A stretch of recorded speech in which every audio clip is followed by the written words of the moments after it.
बिस्मिल्लाहिर्रहमानिर्रहीम। अस्सलाम वालेकुम। टॉपिक है हमारा एंटी कोएगुलेंट्स क्लिनिकल फार्माकोलॉजी। यहाँ पे हम लोग क्या पढ़ेंगे, एंटी कोएगुलेंट्स क्या, ये वो ड्रग्स हैं, वो मेडिसिन है जो कि क्लॉटिंग को इनहिबिट करती हैं। क्लॉट्स नहीं बनने थी, वो क्लॉट्स जो कि हमारी बॉडी में जाके किसी वेजल को ब्लॉक कर देती है, उन वेजल्स को ब्लॉक करती है जो लंग्स को ब्लड सप्लाई करता है, जो हार्ट के मायोकार्डियल सेल्स को ब्लड सप्लाई करता है, जो ब्रेन को ब्लड सप्लाई करता है। जब वो वेजल्स ब्लॉक हो जाएंगी तो क्या होगा, स्ट्रोक होगा। अगर वो वेजल जो हार्ट की वेजल ब्लॉक हो जाएगी तो क्या होगा, एमआई होगा। हेड की वेजल सेरेब्रल वेजल ब्लॉक हो जाएगी तो क्या होगा, स्ट्रोक होगा। ऐसी कंडीशन से अवॉइड करने के लिए हम लोग एंटीकोएगुलेंट्स यूज करते हैं, लाइक पल्मोनरी एम्बोलिज्म है, डीवीटी डीप वेन थ्रोम्बोसिस है, उनके लिए हम लोग एंटीकोएगुलेंट्स यूज करते हैं। अब एंटीकोएगुलेंट्स की थेरेपी हम लोग कैसे करेंगे, डोज इसकी क्या होगी, कब यूज करना है कब यूज नहीं करना, इसकी कॉन्ट्राइंडिकेशन, इसकी कौन से पेशेंट को देना है, कौन से को नहीं देना, लिवर इम्पेयरमेंट में कौन सी देनी है, किडनी इम्पेयरमेंट में कौन सी देनी है। तो ये सारी चीजें हम लोगों ने सामने रख के पेशेंट को, क्लिनिकल फार्मासिस्ट का काम है कि वो असेसमेंट करे, देन जो है वो फार्मेकोथेरेपी का प्लान करे। अब एंटीकोएगुलेंट्स में यहाँ पे हम लोग मैकेनिज्म ऑफ एक्शन पढ़ेंगे इन एंटीकोएगुलेंट्स का। फिर सबसे पहले हमें ना मैकेनिज्म ऑफ एक्शन का पता होना चाहिए एंटीकोएगुलेंट्स का। डोजिंग का पता होना चाहिए कि हम लोगों ने कितनी डोज देनी है इस पेशेंट को। फिर इस जो मेडिसिन की थेरेप्यूटिक यूजेस क्या है, हमें ये भी पता होना चाहिए कि कौन से पेशेंट को कौन सी मेडिसिन देनी है, कौन सी नहीं देनी है। और जो मेडिसिन देंगे वो रिस्क टू बेनिफिट एनालिसिस की बेस पे देंगे। अगर कोई ड्रग है उसके रिस्क ज्यादा है और बेनिफिट्स कम है तो तब वो यूज नहीं करेंगे। अगर एक पेशेंट है उसमें ड्रग की रिस्क कम है, बेनिफिट्स ज्यादा है, तो अब हम लोग उसको यूज करेंगे। तो ये किसका काम है, क्लिनिकल फार्मासिस्ट का। क्लासिफिकेशन ऑफ एंटीकोएगुलेंट्स, इसमें हमारे पास विटामिन के एंटागोनिस्ट है जिसका नाम है वारफरिन। ये क्या करता है, इनहिबिट करता है विटामिन के एपोक्साइड रिडक्टेज को। जब ये एपोक्साइड रिडक्टेज इनहिबिट होगा तो क्या होगा, हमारे पास विटामिन के की जो ऑक्सीडाइज फॉर्म है वो रिड्यूस फॉर्म में नहीं जाएगी, और हमारे पास क्लॉटिंग फैक्टर्स जो है वो फैक्टर 2, 7, 9, 10 एक्टिवेट नहीं होंगे तो क्लॉटिंग नहीं होगी। अनफ्रैक्शनेटेड हेपरिन, अनफ्रैक्शनेटेड हेपरिन में हम ये क्या करती है, ये यहाँ पे हेपरिन जो है वो एंटी थ्रोम्बिन 3, ये एक प्रोटीन है हमारी बॉडी में जिसका काम होता है ये फैक्टर 2 थ्रोम्बिन और फैक्टर 10 को इनहिबिट करता है। बट ये हेपरिन इसकी जो स्पीड है उसको 1000 टाइम जो है वो फास्ट कर लेती है, इनहिबिशन को फास्ट कर लेती है। लो मॉलिक्यूलर वेट हेपरिन में हमारे पास एनोक्सापरिन और डाल्टेपरिन आ जाता है। ये मेडिसिन क्या करती हैं, ये हेपरिन ये फैक्टर 10 को इनहिबिट करती है। इनोक्सापरिन डेल्टापरिन ओनली फैक्टर 10 को इनहिबिट करती है। ये हेपरिन क्या करती है, फैक्टर 10 और थ्रोम्बिन दोनों को इनहिबिट करती है। और लो मॉलिक्यूलर वेट हेपरिन ये भी एंटी थ्रोम्बिन 3 की स्पीड को ही बढ़ाती है और इसके एक्शन को फास्ट करती है कि फैक्टर 10 को जल्दी जल्दी इनहिबिट करो तो क्लॉटिंग नहीं होगी। फिर हमारे पास डायरेक्ट थ्रोम्बिन इनहिबिटर्स है, ये इसमें हमारे पास डेबिगेट्रन है जो कि ओरली यूज होता है, अर्गाट्रोमान है, बिवालिरोडिन है जो कि आईवी यूज होता है। ये जो डायरेक्ट थ्रोम्बिन इनहिबिटर्स है ना, ये डायरेक्टली जाके फैक्टर 2 को, एक्टिवेटेड फैक्टर 2 को, थ्रोम्बिन को इनहिबिट कर देगा तो क्लॉटिंग हमारी बॉडी में नहीं होगी। डायरेक्ट फैक्टर 10 इनहिबिटर्स हमारे पास कौन से हैं, तो डॉक्स हैं डायरेक्ट ओरल एंटीकोएगुलेंट्स। इसमें हमारे पास रिवारोक्साबान, एपिक्साबान, एडोक्साबान, बेट्रिक्साबान, ये डायरेक्ट फैक्टर 10 इनहिबिटर्स हैं। ये डायरेक्टली इनहिबिट करती हैं एक्टिवेटेड फैक्टर 10 को तो क्लॉटिंग नहीं होगी। फिर हमारे पास सिंथेटिक पेंटासिक्राइड है, फफोंडापरिन एक्स, ये भी सिलेक्टिवली फैक्टर 10 को ही इनहिबिट करता है। कैसे, हेपरिन की लो मॉलिक्यूलर वेट हेपरिन की तरह ही ये क्या करती है, एंटी थ्रोम्बिन 3 की स्पीड को इनहांस करती है। तो ये जल्दी जल्दी से फैक्टर 10 को इनहिबिट करेगा और क्लॉटिंग हमारे पास नहीं होगी। अब रूट की तरफ आते हैं और इसकी डोज। वारफरिन जो है ये ओरली यूज किया जाता है, start from 2 to 5 milligram per day, और ट्राइट्रेट करना है 2 INR 2 to 3, और पर KG dosing not available.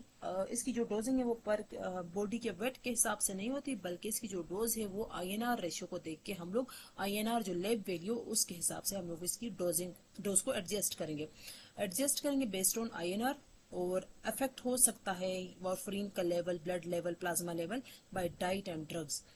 Unfractionated heparin में हमारे पास एक थेराप्यूटिक है, एक है प्रोफाइलेक्सिस। ये कब यूज होता है? जब बंदे की बॉडी में क्लॉट बन गया है।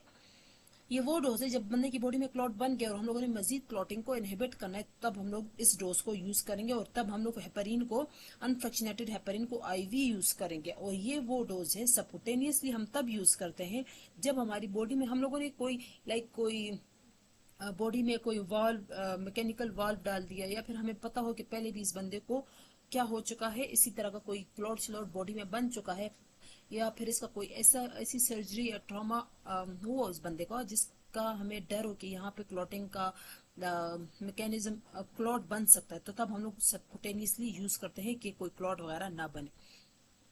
आईवी में बोलस डोज 80 यूनिट्स पर केजी है और इन्फ्यूजन में 18 यूनिट्स पर केजी पर हॉर हम लगाएंगे। Bolus dose follow by infusion. Titrate करेंगे on the basis of activate partial thromboplastin time. ये टेस्ट हम लोग करते हैं और इसकी बेस पे इसकी डोजिंग करते हैं।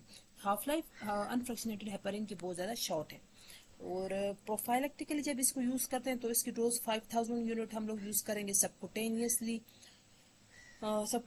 यूज़ करते हैं और इसकी लैब रूटीन मॉनिटरिंग की जरूरत नहीं होगी। लाइक हेपरिन के हम लोग रूटीन मॉनिटरिंग करके नेक्स्ट डोज को एडजस्ट करते हैं, यहाँ पे हमें रूटीन मॉनिटरिंग की जरूरत नहीं होगी। और वेट डोज है वो भी वेट की बेस पे हम लोग नहीं देंगे, ये भी लैब वैल्यूज की बेस पे देंगे। इनोक्सापरिन थेराप्यूटिक डोज जो इसकी है, थेराप्यूटिक और प्रोफाइलेक्टिकली दोनों के लिए हम लोग सबकुटेनियसली ही यूज करते हैं। एनोक्सापरिन क्या है? लो मॉलिक्यूलर वेट हेपरिन। इसकी जो डोज है 1 मिलीग्राम पर केजी और 1.5 मिलीग्राम पर केजी। अगर दिन में 2 बीडी यूज करना है तो 1 मिलीग्राम पर केजी यूज करेंगे। अगर ओडी यूज करना है तो हम लोग 1.5 मिलीग्राम पर केजी यूज करेंगे। यूज करना है पर डे। कौन से पेशेंट्स के लिए ओडी? कौन से पेशेंट के लिए? डीवीटी और पल्मोनरी एम्बोलिज्म वाले पेशेंट है ना, इनमें पर डे एक दफा ही ये डोज देनी है 1.5 मिलीग्राम पर केजी। और डोज को रिड्यूस करना है रीनल एम्पेयरमेंट में। एनोक्सापरिन प्रोफाइलेक्टिकली 40 मिलीग्राम जो है वो पर डे ओडी यूज करनी है और 30 मिलीग्राम जो है वो बीडी दिन में 2 टाइम यूज करनी है। कौन से पेशेंट्स में? ऑर्थोपेडिक्स, जिनमें ये ज्वाइंट सर्जरी या ज्वाइंट ट्रांसप्लांट हुआ हो तो उनमें हम लोग ये प्रोफाइलेक्टिकली यूज करते हैं, कहीं क्लॉटिंग ना हो जाए बॉडी में। और डोज को एडजस्ट करना है। अगर क्रेटिनिन क्लियरेंस जो है वो 30 ml पर मिनट से कम हो जाए तो 30 मिलीग्राम जो है हम लोग डेली यूज करेंगे इसको। डाल्टिपरिन जो है ये सबकुटेनियसली यूज होता है 200 इंटरनेशनल यूनिट्स पर केजी वंस डेली और 100 इंटरनेशनल यूनिट पर KG BID. Often use in cancer patients. Cancer patient में ज्यादातर ये यूज होता है डाल्टिपरिन। फिर फोंडापेरिनॉक्स, ये थेराप्यूटिक डोज इसकी कितनी है? थेराप्यूटिकली और प्रोफाइलेक्टिकली दोनों में हम लोग सबकुटेनियस रूट से इसको इंजेक्ट करते हैं। और थेरेप्यूटिक के लिए हम लोग, अगर बंदे का वेट 50 केजी से कम है तो 5 मिलीग्राम। अगर 50 टू 100 केजी का वेट है, इसके दरमियान इसका वेट है तो 7.5 मिलीग्राम डोज देंगे। अगर 100 केजी से उस बंदे का वेट ज्यादा है तो 10 मिलीग्राम हम लोग डेली फोंडापेरिनेक्स जो है वो यूज करेंगे। वेट की बेस पे हम लोग इसको यूज करेंगे। कॉन्ट्राइंडिकेटेड है जिनमें क्रेटिनिन क्लियरेंस की वैल्यू 30 से कम है। फोंडापरिन प्रोफाइलेक्टिकली 2.5 मिलीग्राम डेली यूज किया जाता है और उन पेशेंट्स के लिए नहीं है जिनका वेट जो है वो 50 केजी से कम है। डेबिगेट्रॉन ऑरली यूज होता है 150 मिलीग्राम दिन में 2 टाइम और रिड्यूस करनी है डोज रीनल इम्पेयरमेंट में। रिवारोक्साबान ऑरली यूज करते हैं 15 मिलीग्राम दिन में, इसकी 2 दफा डोज है 21 दिनों के लिए और 20 मिलीग्राम जो है वो daily. Take with food adjust in renal impairment. Apixaban orally use करते हैं हम इसको 10 मिलीग्राम बीआईडी है और 7 दिनों के लिए इसको यूज करना है। रिड्यूस करनी है डोज 2.5 मिलीग्राम बीआईडी। कौन से पेशेंट्स में? बच्चों में, एल्डर पेशेंट्स में। एडोक्साबान जो है ये ओरली यूज करना है 60 milligram daily, start after 5 to 10 days of parenteral anticoagulant. Argatroban IV use करना है 2 माइक्रोग्राम पर केजी पर मिनट जो है वो हम लोग इंजेक्ट करेंगे, एडजस्ट करेंगे बाय डोज को एडजस्ट करना है एक्टिवेटेड पार्शियल थ्रोम्बोप्लास्टिन टाइम की बेस पे। ये वैल्यू, इस लेब वैल्यू से हम लोग जो है वो डोज को एडजस्ट करेंगे। और उन पेशेंट्स में प्रेफर करेंगे जिनमें हेपरिन इंड्यूस थ्रोम्बोसाइटोपिनिया हुआ हो और लिवर मेटाबॉलिज्म, इसकी जो मेटाबॉलिज्म है वो लिवर के थ्रू होती है। बिवाली रोडिन जो है तो लिवर इम्पेयरमेंट, जिन पेशेंट्स में लिवर का इशू होता है तब हम लोग डोज को रिड्यूस करेंगे या फिर अल्टरनेटिव देंगे। बिवाली रोडिन जो है ये आईवी यूज होता है 0.75 मिलीग्राम पर केजी बोलस डोज है इसकी, जिसके बाद हम लोग आफ्टर बोलस डोज हम लोग इन्फ्यूजन लगाएंगे 1.75 मिलीग्राम पर हार पर केजी पर हार। यूज करेंगे in PCI with heparin induced thrombocytopenia risk. अच्छा, वारफरीन जो है ये कहाँ पे यूज करते हैं आर्टेरियल फिब्रिलेशन में, क्यों? क्योंकि यहाँ पे क्लॉट्स बनने के चांसेस बहुत ज्यादा होते हैं। मैकेनिकल वाल्व्स, जिनमें मैकेनिकल वाल्व्स लगाई गई होती हैं, आर्टिफिशियल वाल्व्स लगाते हैं जब बंदे के अपने नेचुरल वाल्व्स जो है वो क्या हो जाए, हार्ट के वो डिसफंक्शनल हो जाए तो हम लोग आर्टिफिशियल मैकेनिकल वाल्व्स लगाते हैं। एंटी फास्फोलिपिड सिंड्रोम में भी ये यूज किया जाता है। यहाँ पे क्या होता है कि बॉडी की अपनी इम्यूनिटी अपने ही फॉस्फोलिप अपनी इम्यूनिटी जो है वो सेल मेम्ब्रेन के ऊपर जो फास्फोलिपिड्स के ऊपर जो मैक्रोमोलिक्यूल्स लगे होते हैं ना, उनको ये डिस्ट्रॉय कर देता है, जिसकी वजह से वहाँ पे डैमेज हो जाती है और उस डैमेज की वजह से वहाँ पे क्लॉटिंग का मैकेनिज्म एक्टिवेट हो जाता है। तो उसको इनहिबिट करने के लिए हम लोग वारफरीन यूज करते हैं। हेपरिन और लो मॉलिक्यूलर बट हेपरिन जो ये डीप वेन थ्रोम्बोसिस में, पल्मोनरी एम्बोलिज्म में, डीप वेन थ्रोम्बोसिस में थ्रोम्बोस जो है वो लेग में किसी वेजल को ब्लॉक कर देता है। पल्मोनरी एम्बोलिज्म में एम्बोलिस मूव करते करते, ब्लड क्लॉट जो है वो मूव करते करते लंग्स में किसी वेजल को ब्लॉक कर दे। ACS bridging for वारफरीन।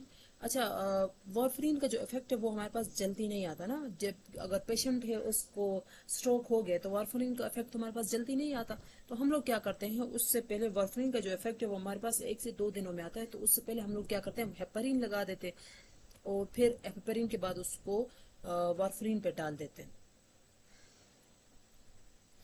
ACS anticoagulant syndrome, ये हमारे पास जो है वो कलेक्शन ऑफ डिजीजेज हैं जिसमें कोएगुलेशन स्टार्ट हो जाती है।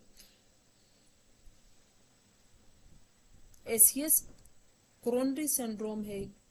अब ये थोड़ा मैं भूल गई। डॉक्स डायरेक्ट ओरल एंटीकोएगुलेंट्स, ये क्या कर, ये कहाँ पे यूज होते हैं डायरेक्ट ओरल एंटीकोएगुलेंट्स? ये हमारे पास नॉन वेल्वुलर आर्टरियल फिब्रिलेशन में, वीटीई में, वीनस थ्रोम्बो एम्बोलिज्म में ट्रीटमेंट में भी और प्रिवेंशन में भी। Fondaparinux deep vein thrombosis, pulmonary embolism और हेपरिन इंड्यूस्ड थ्रोम्बोसाइटोपिनिया का अल्टरनेटिव है। Argatroban bivalirudin heparin induced thrombocytopenia में यूज होता है। ऐसे पेशेंट जिनमें हेपरिन जो है वो थ्रोम्बोसाइटोपिनिया जो है वो उसका रिस्क हो या वो काज कर ले, तो फिर हम लोग हेपरिन छोड़ के उन पेशेंट्स को इस ड्रग पे डाल देते हैं। और पीसीआई में स्पेशली अगर वो हेपरिन इंड्यूस्ड थ्रोम्बोसाइटोपिनिया है।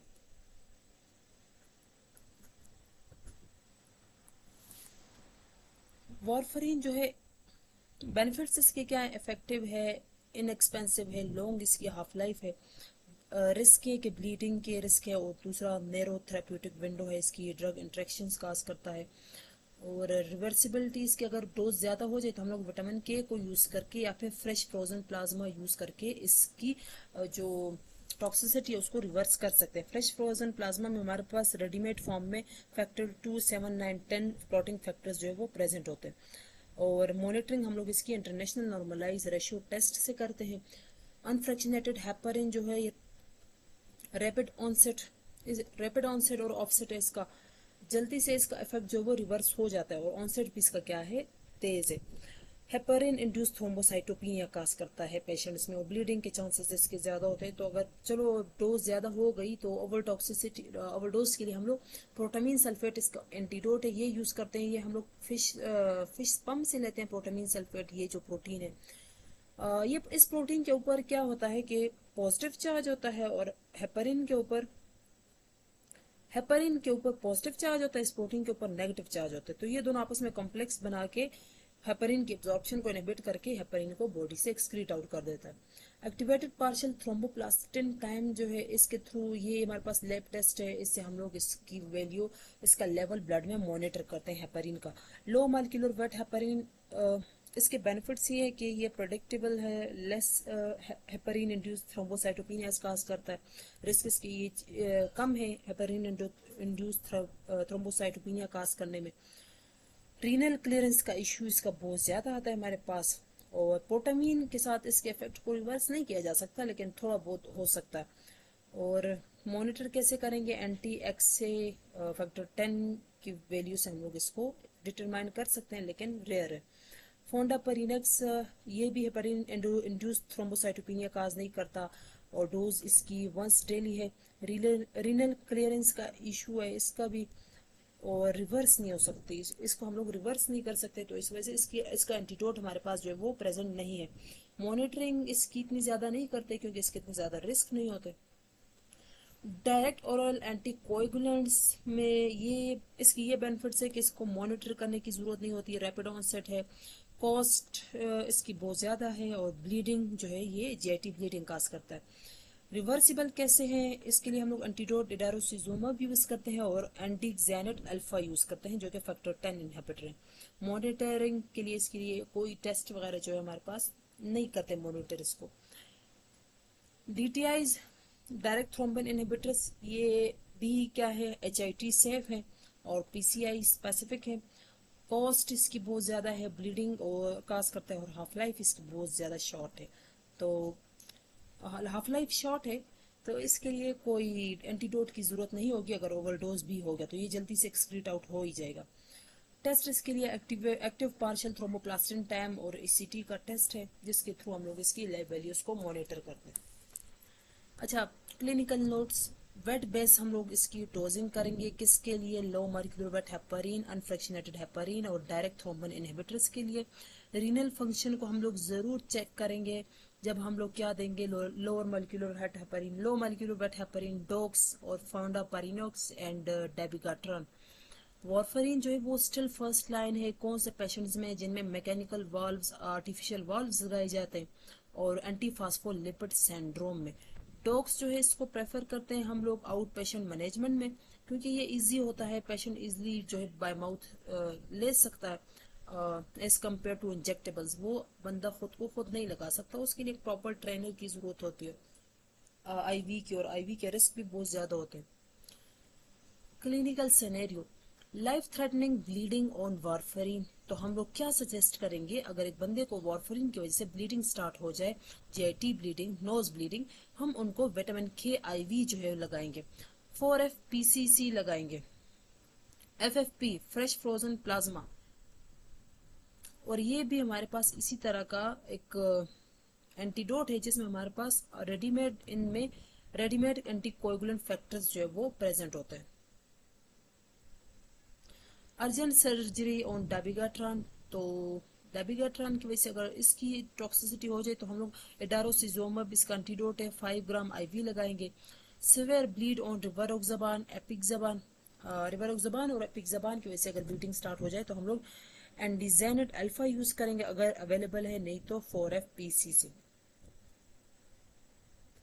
Lower molecular weight heparin with in 8 horse अगर ब्लीडिंग काज कर ले तो हम लोग क्या करेंगे, प्रोटामीन 1 मिलीग्राम पर 1 मिलीग्राम एनोक्सापरिन लगाएंगे। अगर अनफ्रैक्शनेटेड हेपरिन की ओवरडोज हो जाए तो प्रोटामीन हम लोग 1 मिलीग्राम पर 100 यूनिट्स हेपरिन के लिए हम लोग 1 मिलीग्राम जो है वो प्रोटामीन जो है इसके खिलाफ जो है वो हम लोग देंगे एंटीडोट। माइनर ब्लीड हो या लॉन्ग एलैप्स टाइम तो हम लोग क्या करेंगे, ड्रग को होल्ड करेंगे, सपोर्टिव केयर प्रोवाइड करेंगे, शॉर्ट हाफ लाइफ एजेंट्स जो है वो देंगे।